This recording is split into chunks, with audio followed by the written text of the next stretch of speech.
Entre as complicações crônicas do diabetes mellitus, as úlceras de pés e a amputação de extremidades são as mais graves e de maior impacto socioeconômico, complicações que acontecem no dia a dia dos profissionais. Citamos abaixo alguns dados epidemiológicos para embasar o trabalho das pessoas. O risco da doença arterial periférica aumenta com a idade, o tempo de duração do diabetes e a presença de polineuropatia sensitivo-motora crônica. Está presente em 50% dos casos de diabetes assintomática ou com sintomas atípicos, seja claudicação ou não. A doença arterial periférica é a principal causa de amputações associadas ou não ao diabetes mellitus. Para que haja melhor compreensão, a gente vai definir quais são as funções dos órgãos, começando pela pele. Ela vai fazer parte do sistema tegumentar, lembrando que ela representa 15% do peso corpóreo, formando revestimento, dando a proteção contra agentes nocivos. Ela apresenta duas camadas, epiderme e aderme, e ainda existe uma camada abaixo denominada hipoderme. Para entender a fisiopatologia do pé diabético, precisamos relembrar as funções da pele, que pode ser secretora, absortiva, sintetizadora de vitaminas, protetora de estruturas internas, termorreguladora, protetora imunológica e perceptora.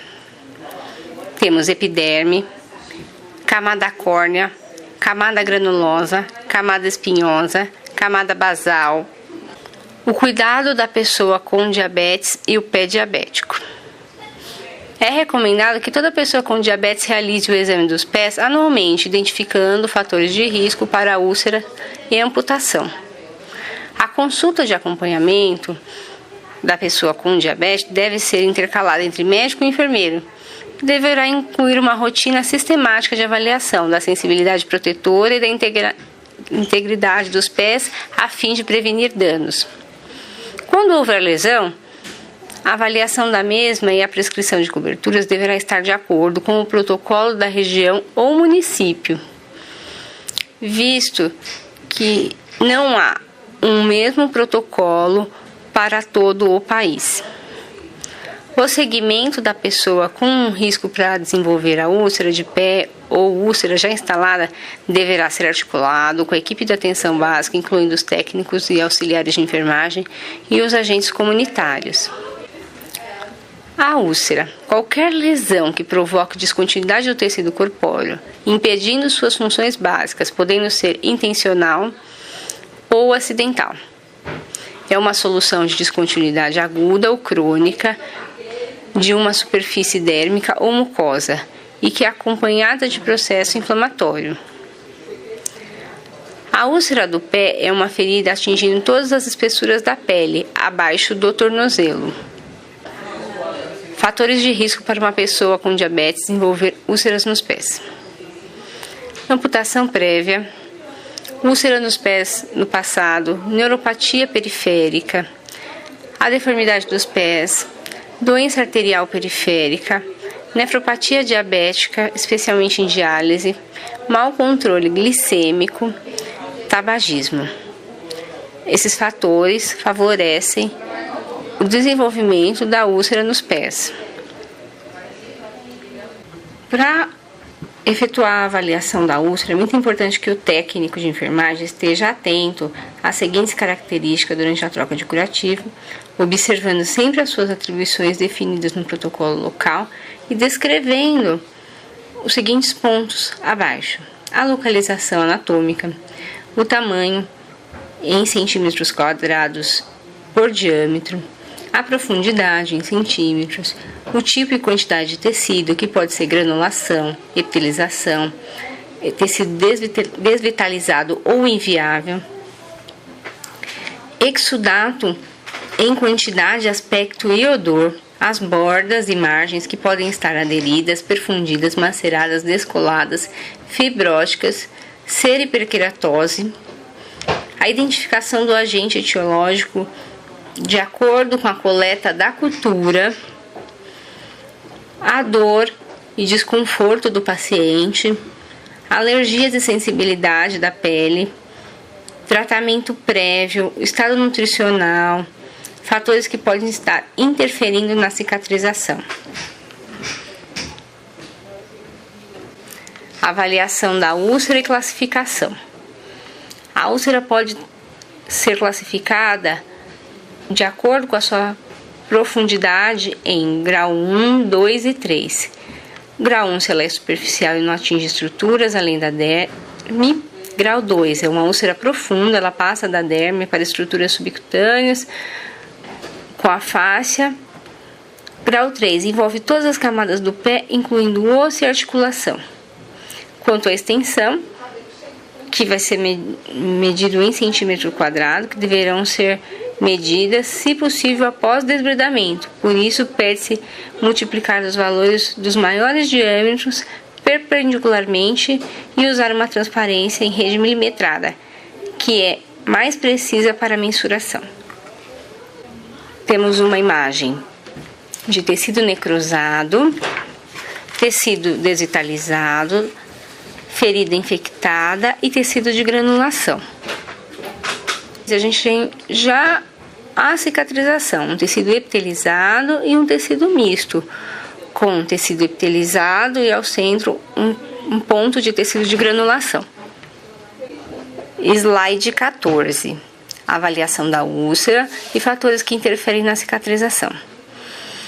Pensando no paciente como um todo, precisamos pensar na idade, que interfere. Quanto maior a idade, maior a dificuldade para a gente conseguir cicatrizar a úlcera, as doenças associadas, o tratamento tópico inadequado, a nutrição, a mobilidade, etilismo e tabagismo também vão prejudicar essa cicatrização. Medicações que estejam associadas, algumas medicações desfavorecem esse processo, infecção, o aspecto psicológico, lembrando que alguns pacientes não lidam bem com o sucesso da cicatrização, então ele usa esta má cicatrização como um aspecto psicológico em que ele é apoiado pela equipe a todo momento, enquanto está sendo tratado. Cicatrização anormal, incapacidade de progredir através das fases de cicatrização, uma inflamação crônica, condições inadequadas da ferida, etiologia da ferida, incapacidade de remover tecido necrótico, traumas repetidos. É preciso lembrar desse ponto, principalmente quanto aos calçados dos pacientes portadores de diabetes, que geralmente, com a visão prejudicada, acabam sendo submetidos a esses traumas pelos seus calçados. Presença de corpo estranho e infecção. Avaliação da úlcera, fatores que interferem na cicatrização. Infecção, que pode ser contaminação, colonização e colonização crítica. A contaminação, a presença de organismos ocorre num número muito pequeno que não interfere no processo de cicatrização. Na colonização, a presença e a multiplicação dos micro-organismos sem causar resposta clínica ou imunológica. Na colonização crítica, a presença e a multiplicação das bactérias causa demora e a cicatrização, usualmente associada com exacerbação da dor, mas ainda sem reação orgânica. Muitas vezes, a única reação é a demora no processo de cicatrização, o que faz a equipe que trata buscar, através de uma cultura, o que pode ter causado, através do resultado deste exame, essa infecção. Tratar a lesão e sua causa. O tratamento da causa, o diagnóstico da lesão, o compromisso do paciente com o tratamento, todos eles estão envolvidos com o preparo do leito da ferida. Aí nós temos, ao avaliar essa ferida, o seguinte resultado: tecido inviável ou deficiente, infecção ou inflamação, manutenção da umidade, margem da ferida não avança. O que fazer com cada um desses? Com tecido inviável ou deficiente, remover o tecido inviável com desbridamento. Uma infecção ou inflamação, remover a carga bacteriana ou sistêmica. Manutenção da umidade, restaurar o controle da umidade. A margem da ferida não avança, vamos tratar a causa. Os 3 primeiros itens, tecido inviável, infecção ou inflamação, manutenção da umidade, resultam, após a intervenção, na cicatrização. A margem da ferida não avançar, após a intervenção, é preciso reavaliar para verificar se ela consegue levar ao processo de cicatrização ou não, ou ainda será necessário mais uma intervenção. Limpeza da ferida é um processo fundamental para a reparação tecidual. A limpeza e irrigação da ferida são realizadas para remover detritos e exudatos superficiais para avaliação adequada da base da lesão e facilitar a cicatrização da úlcera. A solução usada para a limpeza é a solução fisiológica 0,9%, aquecido entre 36,8 a 37 graus centígrados. Este slide é trazido para ressaltar que não é indicado a fricção da lesão. Então, a gente faz um jato com o soro para que consiga, como foi dito e está escrito, remover os detritos e exudatos. Como foi dito no slide anterior, importante a remoção de tecidos inviáveis para a regeneração de tecido. Tecido necrótico possui uma excessiva carga bacteriana e células mortas que vão inibir a cicatrização. Para prosseguir e a gente continuar com o processo de cicatrização, é importante que haja esse desbridamento. Cabe ao médico ou ao enfermeiro capacitado decidirem qual método de desbridamento pode ser mais adequado. Isso porque nós temos vários métodos. Desbridamento cirúrgico, cortante, realizado com bisturi, que é a atribuição do enfermeiro capacitado e do médico. Ressaltamos no quadro que há um parecer do Corém São Paulo quanto ao desbridamento para profissionais de enfermagem, que deve ser realizado pelo enfermeiro que foi capacitado. Desbridamento pode ser mecânico, enzimático e autolítico. A diferença entre eles: o mecânico é um método menos seletivo. Dentre todos os desbridamentos, as gases e esfregaços podem lesar o tecido de granulação na hora que fazem o cisalhamento com o tecido. Enzimático é realizado com enzimas específicas para essa função: colagenase, papaina, uroquinase. Lembrar que este procedimento precisa ser de acordo com o protocolo local. E, enfim, o autolítico, que ele é realizado por meio de curativos interativos, úmidos, por exemplo, hidrogel, alginato, películas transparentes, hidrocoloides. Tem uma ação seletiva, além de promover a formação de tecido de granulação. Também é um procedimento realizado de acordo com o protocolo local. O curativo ideal deve promover os efeitos do tecido íntegro. Então, ao fazer a indicação do curativo, ou ao aplicar este curativo, pensar que ele deve substituir o tecido íntegro. Então, ele vai promover a cicatrização da ferida, promover o isolamento térmico, ele vai criar e manter um ambiente úmido, semelhante ao do organismo, proporcionar a proteção mecânica, não ser aderente à ferida, pois, caso seja aderente, a cada troca eu vou causar uma lesão. Não requerer trocas frequentes para que a lesão não perca a temperatura, porque, de acordo com o processo de cicatrização, é preciso você adquirir uma temperatura para que haja a proliferação do tecido de granulação, absorver o excesso de exudato, permitir a monitorização do ferimento, permitir trocas gasosas e será moldável, que ele vai se moldar à superfície em que ele vai ser colocado. A rotina de troca de curativo e as coberturas a serem utilizadas deverão estar no protocolo do local, seja do município, do estado. Orientação para autocuidado na prevenção da lesão no pé.